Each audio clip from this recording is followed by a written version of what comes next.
Good morning, guys. Today is June 10th. I believe it's Thursday, and I thought I'd do a quick video. I haven't done one in a while, or maybe I have, and I just think it's been a while. I'm doing good. As you can see, I have a headache. Yesterday I was in the pasture and I forgot to take my allergy pills, so that's my own fault. All the swelling and the whatever. Uh, Everything is going good. Life still hands me many lessons, and I still work on trying to accomplish them and put them in my life on a daily basis. Uh, you know, I've heard some guys saying I don't want to be identified as the trans man, and I get that. I get that. But if we're really honest with ourselves, not that anybody else treats us like a trans man, but we are reminded in different circumstances that we are a trans man. And you say, well, give me an example. I said, I'll say, okay. Tony and I went to the families on Memorial Day weekend, and we hadn't been around them in almost a year and a half because of COVID. And so my two nephew-in-laws bought themselves enduro bikes, motorcycles, so you can ride them on the dirt or you can ride them in the street. And my one nephew bought his son one too. And my brother-in-law, the only brother-in-law I have, he has always had a motorcycle, so he went and got him a new motorcycle. But this was a couple years back, and so they kind of have that in common to talk about. And I don't have that in common to talk about with them. Now, granted, I was raised on motorcycles. I had my first motorcycle at 11 years old. Again, I was my dad's boy. I was the oldest out of five. And so if I really wanted to, I'd go down and buy me a motorcycle and join in on the rides and stuff. It's not my cup of tea now. I'm older. I don't want to get hurt. Uh, and th- my new life now at this place is priority. And I enjoy it. I'm happy here. But in the conversation amongst the guys, I wasn't part of. Now, that's only an example of not just because I'm trans that happened, but how do I say this? The aura around their conversation, around joking with each other, putting each other down, that kind of stuff. I know I haven't been socialized in that way. There's been times they'll joke with me and I didn't get it because I'm just, you know, and I just laugh and say I'm old and I put it off on my age. But it's just things like that in life that reminds me of, hey, you're special. You didn't have an ordinary pathway in life. You had to go through over hurdles. You had to go through the swamps. You had to take detours off your path in order to survive, in order to try to figure out why can't you walk on the same path as everybody else. And that is something that they don't have. I watch them and I find them engulfed in their own needs, in their own uh, circle, and not looking beyond because they haven't been challenged. And I think to myself, if we would really look at our lives, those of us who have had adversity from the very beginning, since we have understood it to be adversity, that yes, the pain has been awful, the struggles have been hard, the anguish has been unbearable, but we're here today still because we're survivors. Now, some of us may have gone into drug addiction, alcoholism, and some of you may still be in that, and some of you may have been survivors of that. I look at myself as I have addictive behavior. It's in my dad's side of the family. Um, don't know much about my mom's side, but my dad was an alcoholic, and when he was younger, he did drugs too. At that time, they just took pills, uppers and downers. Uh, but the thing is that I recognize that, and so I'm very careful about that stuff. However, it took you to get to today, if you're listening to this video, you're a survivor.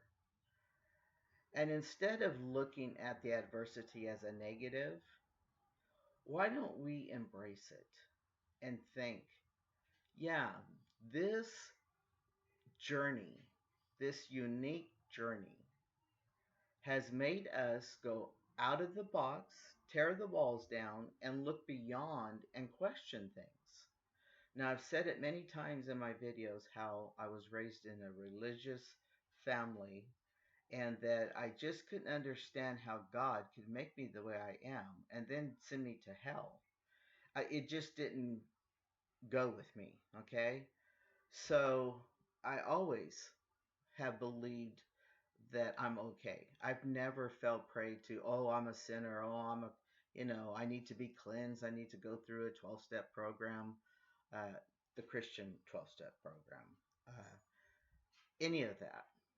I thought they're the fools because they're not, if they're judging me, then something's wrong.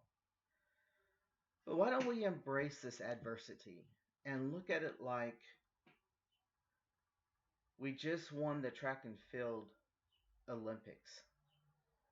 You just did a 220 over hurdles in world's time. And you just jumped over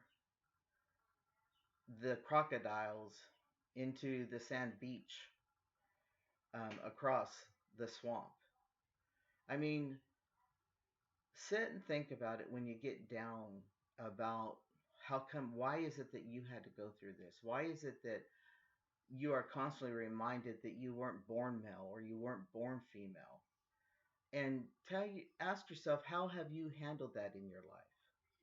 And just maybe, if you haven't handled it good, just maybe today you can start looking at it as, hey, I'm going to be stronger. I'm going to learn how to accept people for who they are, not what they are. And let me tell you, people, there are LGBTQ people who judge other people in the same way as other people judge us.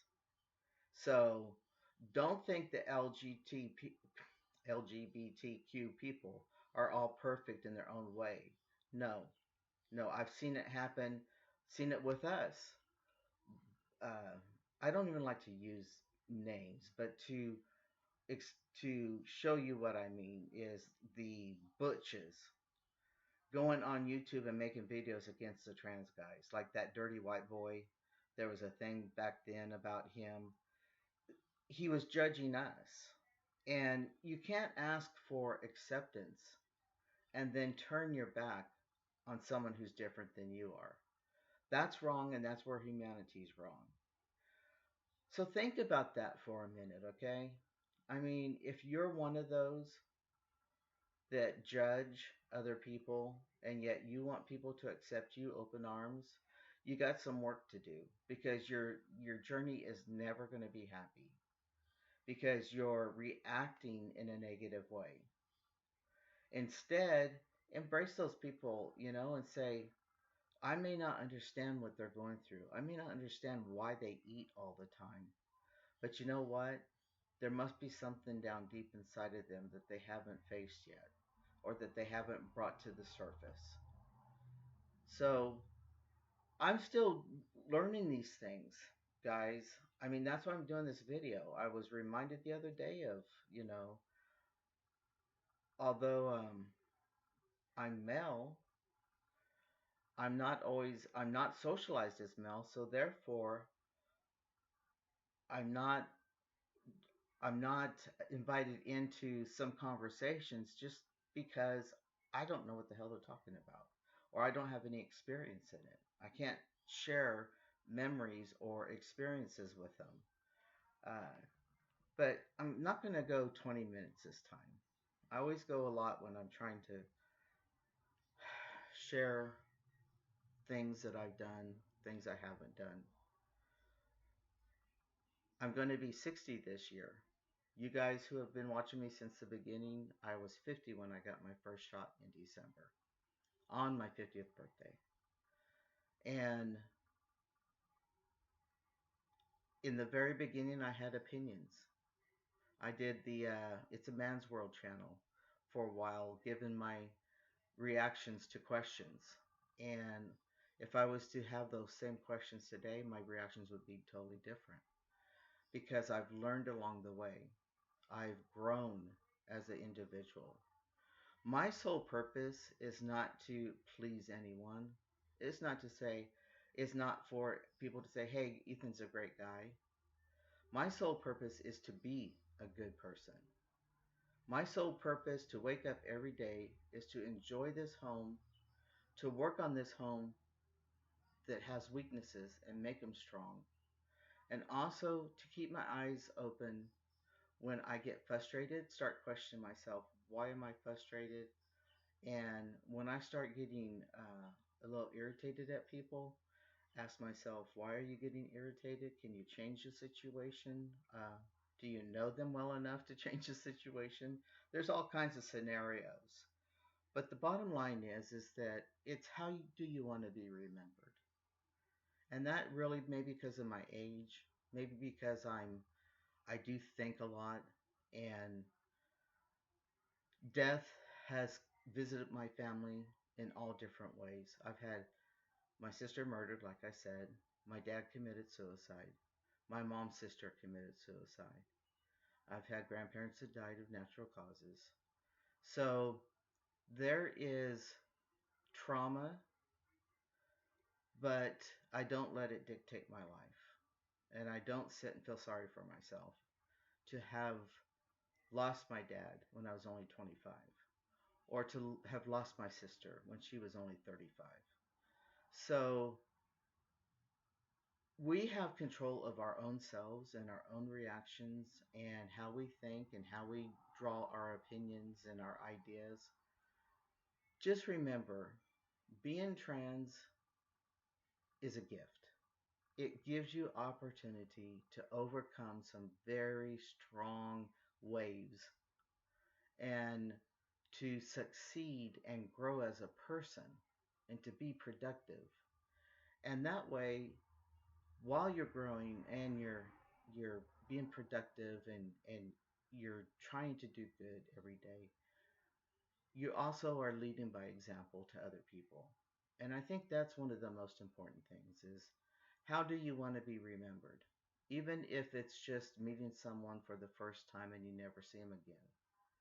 When I meet someone and they're really nice and they have a nice smile, I always remember that. It is a nice, positive introduction.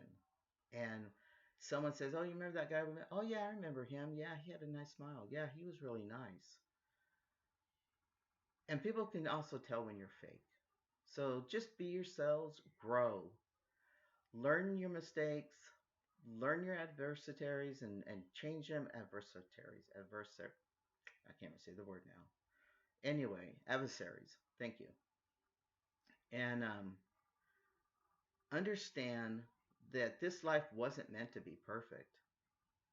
And nobody else's life is meant to be perfect. We're all going to react differently. We're all going to think differently. We're all going to be differently.